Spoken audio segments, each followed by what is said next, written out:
Perkembangan perdagangan internasional di Indonesia. Perdagangan internasional di Indonesia. Perdagangan internasional di Indonesia terus berkembang seiring globalisasi. Indonesia mengekspor berbagai komoditas unggulan seperti batu bara, minyak kelapa sawit, karet, kopi, dan produk perikanan. Negara-negara tujuan ekspor utama antara lain Tiongkok, India, Jepang, dan negara-negara ASEAN. Pemerintah juga aktif menjalin perjanjian dagang regional dan global, seperti RCEP atau Perjanjian Kemitraan Ekonomi dan AFTA atau Kawasan Perdagangan Bebas ASEAN untuk meningkatkan daya saing ekonomi nasional. Tantangan dan peluang perdagangan. Perdagangan internasional Indonesia memiliki peluang besar melalui peningkatan permintaan global dan dukungan kerjasama ekonomi. Namun, tantangan tetap ada seperti ketergantungan pada ekspor, bahan mentah fluktuasi harga dunia serta keterbatasan infrastruktur dan standar produk.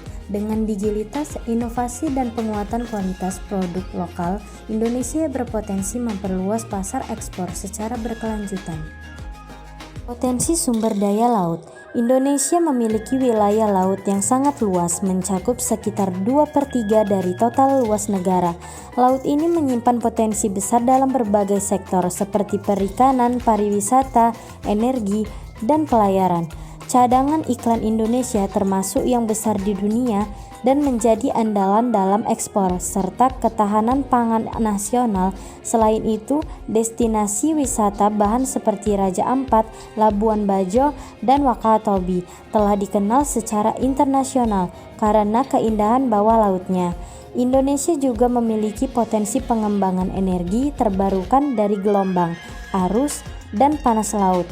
Letaknya strategis menjadikan Laut Indonesia sebagai jalur pelayaran penting bagi perdagangan global. Peluang, tantangan, dan pengolahan laut. Sumber daya laut Indonesia memiliki ekonomi tinggi, terutama dari sumber sektor perikanan, wisata bahari, dan pengolahan hasil laut. Jika dikelola secara berkelanjutan, laut dapat menjadi pendorong pertumbuhan ekonomi nasional. Namun, masih banyak tantangan yang dihadapi seperti praktik penangkapan ikan ilegal, pencemaran laut, rusaknya ekosistem terumbu karang, dan kurangnya pemanfaatan teknologi. Karena itu, pengolahan laut perlu dilakukan secara terpadu dengan memperhatikan kelestarian lingkungan dan kesejahteraan masyarakat pesisir. Letak geografis Indonesia dan dampaknya.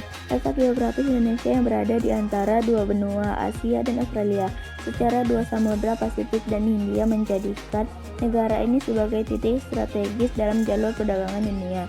Posisi ini memungkinkan Indonesia menjadi pusat pertemuan budaya, ekonomi, dan arus perdagangan internasional.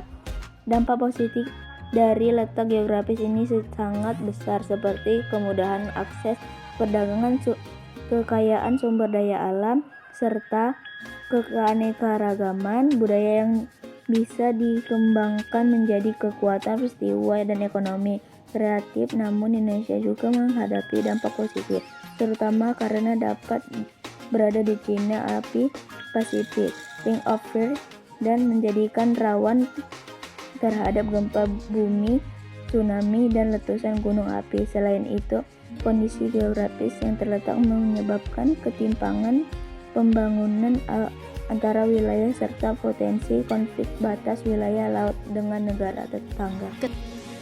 Kesimpulan, perdagangan internasional, potensi sumber daya laut, dan letak geografis Indonesia merupakan tiga aspek utama yang saling berkaitan dalam mendorong pembangunan nasional. Ketiganya menyimpan peluang besar jika dikelola dengan baik, tetapi juga menghadirkan tantangan yang perlu diatasi. Oleh karena itu, diperlukan kebijakan yang tepat, penguatan kelembagaan, dan kesadaran akan pentingnya pembangunan berkelanjutan agar Indonesia dapat memaksimalkan potensinya untuk kemajuan seluruh rakyatnya.